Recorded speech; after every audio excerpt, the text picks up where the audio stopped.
Hey, sixth graders, Mr. Brennan here, and we have to talk about something.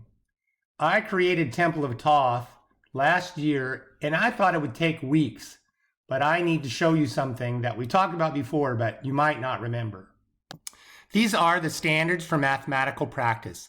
These are a list of things that math students from kindergarten all the way through high school have. It's exactly the same list. Now I have another list of specific things like I'm supposed to teach you, like about ratios and rates and dividing fractions and some really specific things. But these are the big ideas. And I think the content, the little specific part, the book does pretty well, but not this part, not the standards for mathematical practice. And these are the most important. That's why we have them year after year.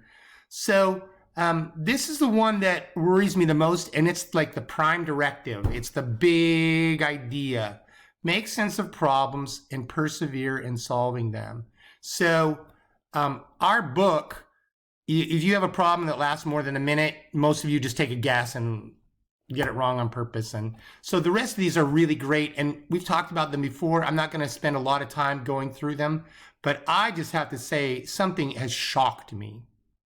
As I said last year, I had 2 students finish the Temple of Thoth, and I was surprised that they did because there was a lot of other work at the end, but we've already had 2 students finish the temple already. So congratulations to Mr. Aiden and Miss McKenna. Just fantastic. I know it took a long time and it was a lot of work and it was frustrating and you hung with it. And I know a lot of the other people are close and I have to start a cartouche factory. I really didn't think anybody was going to do it. So congratulations to you. Fabulous work, you two. And I know a lot of other people are close. So way to go doing something extra. Remember, this is extra. Don't forget the other work. So congratulations again to you two and to everybody who spent extra time working on math and having fun.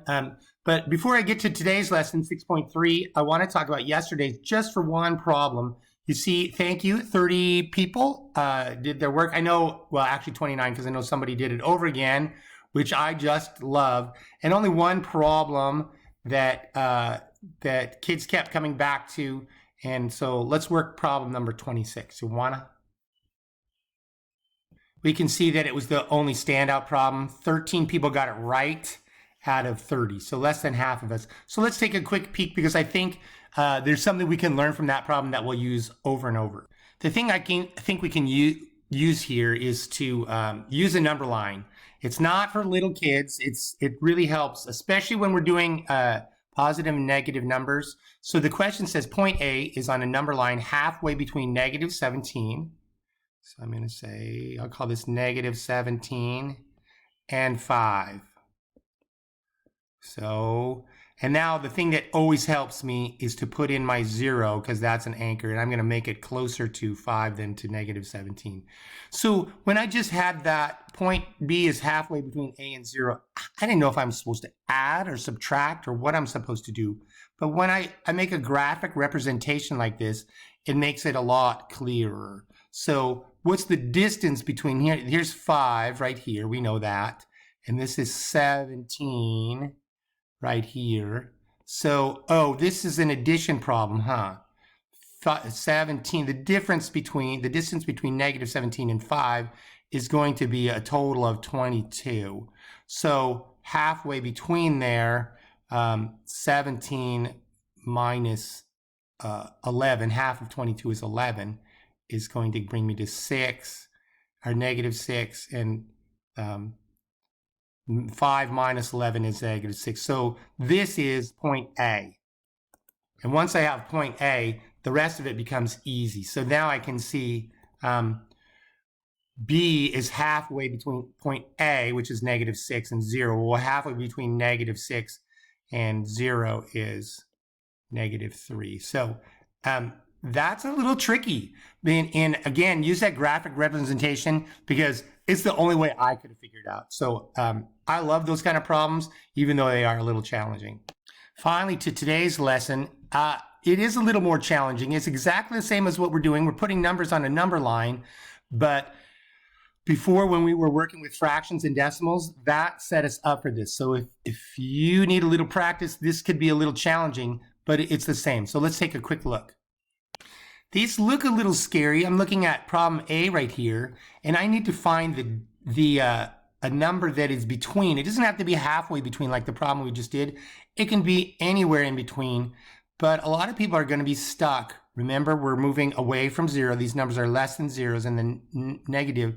So my advice here is to just convert these fractions to other equivalent fractions. So I don't know what's between negative 1/3 and negative 2/3 unless I say, oh wait, another name for a negative 1/3 is negative 2/6.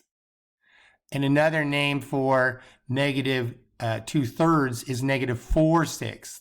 Well, what's between 2/6 and 4/6? I think, 3/6. Well, another name for 3/6 is 1/2.